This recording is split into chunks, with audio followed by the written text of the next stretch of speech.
सत्ता पक्ष ने राज्यपाल महोदय के अभिभाषण के दौरान बड़ी मेजें थपथपाने का काम किया, जबकि हकीकत इससे बिल्कुल उल्टी है। 2 सालों में आपने राजस्थान को विनाश के रास्ते पर डालने का काम किया है। मेरे विधानसभा क्षेत्र की बात करूं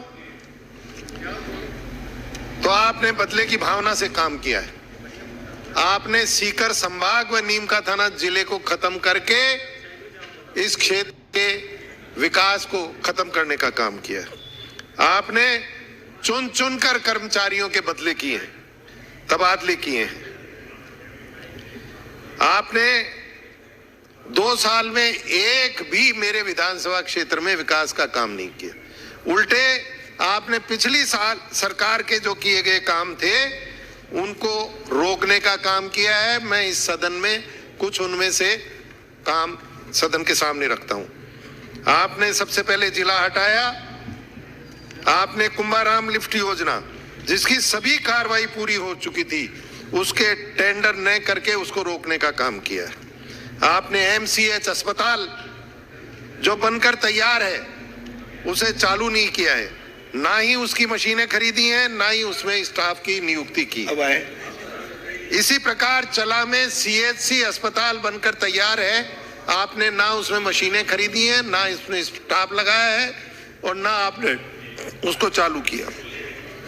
इसी प्रकार बिहार में पीएचसी की बिल्डिंग बिल्कुल बनकर तैयार है, आप उसे भी चालू नहीं कर रहे, ना पे वहां पे आप कोई मशीनों की खरीदारी कर रहे। आपने पिछली सरकार के समय में स्वीकृत पॉलिटेक्निक कॉलेज का काम रोक रखा है, अभी तक उसे शुरू नहीं किया। आपने राजस्थान बीज निगम द्वारा पिछली सरकार के समय स्थापित किया जाने वाला सीड प्रोसेसिंग यूनिट के का भी काम रोकने का काम किया, जबकि उसकी जमीन भी दी जा चुकी है। आपने नीमका थाना के लिए अति महत्वपूर्ण बाईपास रोड महावा से जोरा मीणा की ढाणी को रोकने का काम आपने किया।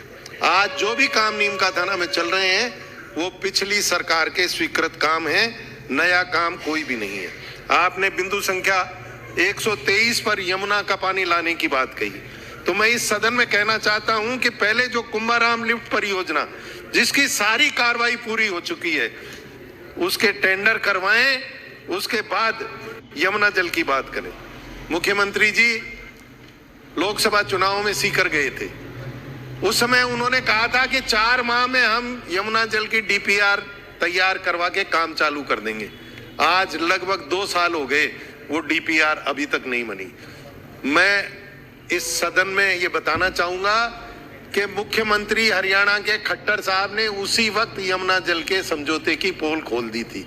इसलिए ये झुंझुना किसी और को पकड़ाओ, जनता को मत भरमाओ, और जो शेखावाटी की महत्वपूर्ण योजना कुंभाराम लिफ्ट परियोजना है उसका काम धरातल पर लाओ, उसका टेंडर जारी करो। यहाँ पे आपके जलदाय मंत्री जी ने पिछले बजट के समय झूठा इस बयान इस सदन में दिया था कि हमने टेंडर कर दिए हैं, जबकि वो टेंडर आज तक नहीं हुए हैं और उनका मिथ्या बयान इस विधानसभा की कार्रवाई में दर्ज है। किसानों के लिए सरकार द्वारा किए गए कई काम गिनवाए, असलियत में किसानों की आपने जो दुर्गति की है उतनी किसी और की नहीं की है।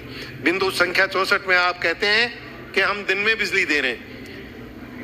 पपाई में 2 महीने से ट्रांसफार्मर जला पड़ा है जहां से हमें बिजली आती है। 2 महीने से हमें बिजली नहीं मिल रही, दिन छोड़ के रात में भी बिजली किसानों को नहीं मिल रही, और आप वाई लूट रहे हैं कि हम दिन में बिजली देते हैं।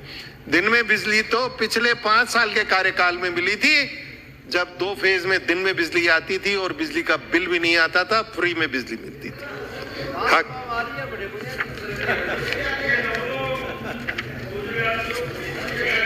आज जंगली सांडों की वजह से और जंगली सूरों की वजह से किसान बहुत दुखी है, कोई सुनवाई करने वाला नहीं है। हमारे यहाँ इतने जंगली सुअर और जंगली सांड किसानों को परेशान कर रहे हैं। आपने बिंदु संख्या 47 में किसानों को खाद देने की बात कही। हमारे यहाँ किसानों को समय पे डीएपी और यूरिया बिल्कुल नहीं मिला। सहकारी समितियों में नहीं आया, और इसी प्रकार से बीज भी जो है वो समय के बाद उपलब्ध। किसानों की जमीन बिजली की बड़ी बड़ी टावरों में पहले ही बहुत जा चुकी है, और अब ग्रीन फील्ड एक्सप्रेसवे में बची खुची जमीन ली जा रही है। इस सड़क का सिर्फ पूंजीपतियों को फायदा है, आम जनता को इससे कोई फायदा नहीं है। आम जनता का सिर्फ नुकसान है। लोगों के मकान टूटेंगे, जमीन के टुकड़े हो जाएंगे और आने जाने में भारी समस्या होगी। आपने बिंदु संख्या 140 पर आरयूबी बनाने की बात कही, जबकि नीमका थाना की सबसे बड़ी समस्या 76 नंबर फाटक पर अंडरपास बनाने की है, जो यूं की यूं खड़ी है। आपने उसे रोक रखा है। पिछली सरकार के समय यह भी स्वीकृत हो गई थी। आपने बिंदु संख्या 25 में स्वामी विवेकानंद स्कॉलरशिप का जिक्र किया।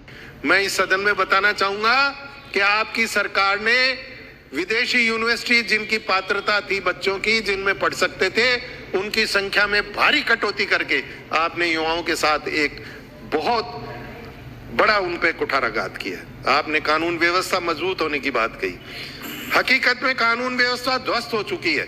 मेरे विधानसभा क्षेत्र में आए दिन धमकियां दी जा रही हैं, खुलेआम धमकियां दी जा रही हैं लोगों को कि 5 करोड़ रुपए दो वरना आपको, आपके परिवार को खत्म कर देंगे। अपराधियों के हौसले बुलंद हैं। रॉयल्टी का ठेकेदार खुलेआम बाहुबलियों के जरिए 1.5 रॉयल्टी वसूल कर रहा है।